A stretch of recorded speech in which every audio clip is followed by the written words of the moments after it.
Olá, pessoal, tudo bem? Olha, voltamos às nossas revisões, mas antes eu vou pedir a vocês que curta, compartilhe, se inscreva no canal, é muito importante, tá certo? Para que a gente possa continuar com esse trabalho. Lembrando que são vídeos de revisão e você deve se aprofundar na sala de aula, né? Somente para despertar o interesse do assunto, tá certo? E para você fixar e quando for estudar, ver os pontos mais importantes que deve ser fixado, né? Em outras palavras, que cada um que faz parte da humanidade tem a obrigação de saber do que foi nos deixado por povos que nos precederam, né? Então vamos lá, vamos estudar hoje uma grande civilização chamada Persa. Primeiro eu gostaria de dizer uma curiosidade para vocês, né? Os persas, ou a civilização persa, o Império Persa, ele é onde hoje atualmente é o Irã, né? Na realidade aquela região teve o nome de Persa até 1935, se eu não me engano, até 1935. Então o nome Irã veio bem depois, né? 1935, é uma coisa recente. Tá, aquela região ali era uma monarquia, né? E até 1979, por aí, essa revolução iraniana, era um país extremamente desenvolvido, né? Um país desenvolvido, um país com grandes intelectuais, filósofos, as universidades tinham homens, mulheres trabalhando nas universidades, né? Mas aí o totalitarismo tomou de conta e se transformou nessa situação que está hoje, né? Que está em guerra. Bem, pessoal, vamos lá.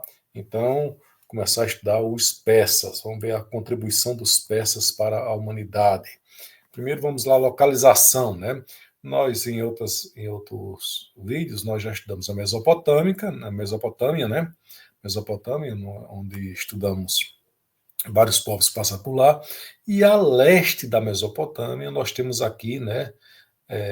A Pérsia, né? A Pérsia e a Média. Por isso que os gregos chamavam, né, os medos, né, os medos persas, as guerras médicas, né? Então, justamente por causa desse povo aí, que os medos, né? Mas aqui, ó, Persépolis, tá certo? E aqui, ó, o Jordão, só revisando rapidamente, né? Onde Jerusalém, tá certo? Nós estudamos aqui os judeus, né? Os hebreus, né? Aqui o Egito, que nós vamos falar daqui a pouco, em outro vídeo, tá certo? Então já estudamos bem quase toda essa região aqui. Mas vamos então voltar a falar a respeito do Império Persa, né? Essa região aqui, pessoal, geograficamente falando, é uma região de montanhas. É um planalto, mas tem aqui montanhas, é de difícil acesso. Então, uma guerra Israel, contra o Irã, na verdade é uma guerra bem complicada. Se for por terra, né? Como é com míssil, contra história, outra história, que não vou falar sobre a guerra agora não, tá certo? Mas até historicamente ela só começou a se desenvolver mais quando ela conquistou a região da Mesopotâmia. Aí se tornou, no instante, conquistou as outras regiões do local, né? Ficando um império imenso. Uma extensão, essa foi a extensão total do Império Persa, chegando até no Egito. Tá vendo aí, ó?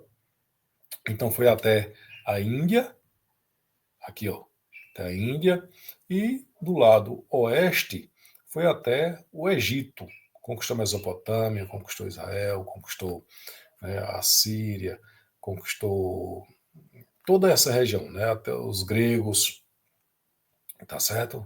Tudo isso aí foi conquistado pelo Império Persa. E aí, para você conseguir, isso aí, quem começou essa historinha aí foi Ciro, né? Ciro, no século 6 a.C., 660, eu creio, 660. Então, Ciro foi quem começou essa história e depois Dário I continuou, né? Dario, como alguns falam. Então, Dário I continuou e estendeu, né? Estendeu, inclusive inovando administrativamente, né? Administrativamente, eles dividiram o império em satrápias. Seria o equivalente hoje aos estados, né, no país. Seria o equivalente, entenda, equivalente.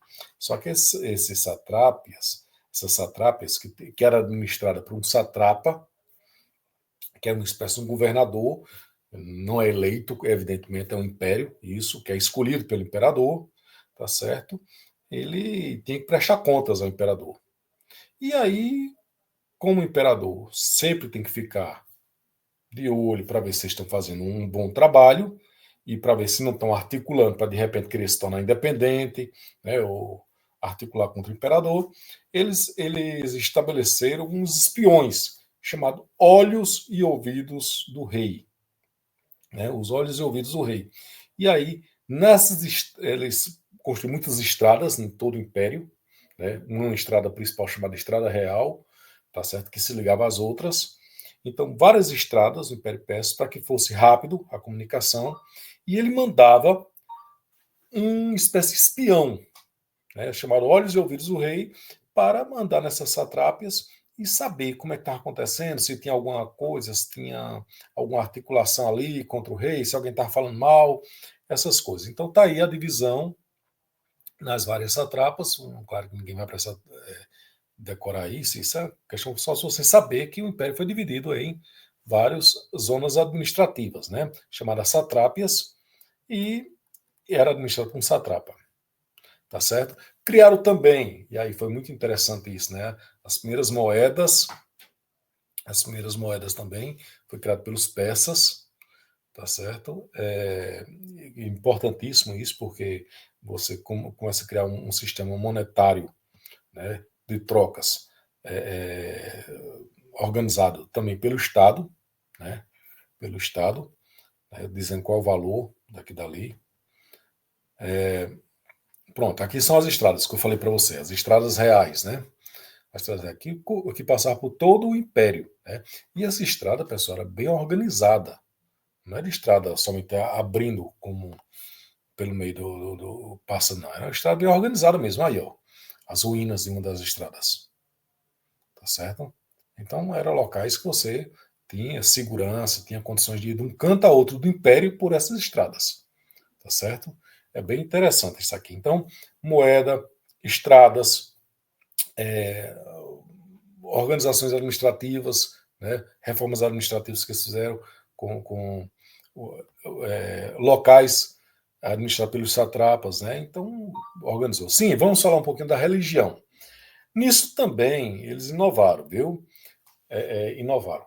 Porque a gente falou que a maioria a maioria não, quase absoluto dos povos da antiguidade eram politeístas, né? Os egípcios, né? Os gregos, os romanos, os é, caldeus, né? Sumérios, todos eles são povos politeístas, quer dizer, acreditavam em vários deuses, né? Em vários deuses. E o único povo que era monoteísta, que acreditava em um único Deus, eram os judeus. Né? Eram os judeus. O povo hebreu era o único povo que acreditava em um único Deus. Era monoteísta. Não esqueçam disso. Tá certo? Mas aí surgiu na Pérsia, através de um profeta chamado Zoroastro, Zoroastro de Aratustas, esse profeta pregou uma nova religião. É uma religião dualista. Dualista. Onde existiria um Deus do bem, um Deus do mal. E que ficariam em lutas eternamente. E no final, teria um juízo final, e nesse juízo final, o bem venceria. Né? Esses deuses eram Ahura Mazda, que era o deus do bem, né? E Arimã, o deus do mal, que vivia numa luta eterna entre esses dois, tá certo? E a humanidade era o seu campo de batalha. A humanidade era o campo de batalha dessas duas divindades, né? Desses dois princípios, do bem e do mal. Eles acreditavam também em uma espécie de um herói chamado Mitra. Esse Mitra nasceria e ajudaria o bem a vencer o mal. Tá certo? Então, esse é o zoroastrismo. Até hoje existe essa religião, né? Então, existe, inclusive no Brasil também existe essa religião. Aí está o símbolo, né, do templo deles. Aqui é um templo deles, né? O bem contra o mal, tá certo? Então, Ahura Mazda é o deus do bem e Ahriman o deus do mal. E Mitra nasceria, né, em determinado momento, segundo a profecia, seria uma espécie de Messias que iria ficar do lado do bem e vencer o mal. Tá certo? Então, zoroastrismo, não esqueçam. Zoroastrismo, tá certo? Bom, terminamos então de revisar agora os persas, tá certo? Então, anote cada detalhe, né? A localização, a organização administrativa, a religião dos persas, são esses pontos principais que você deve ficar claro na sua mente. Abraço a todos e até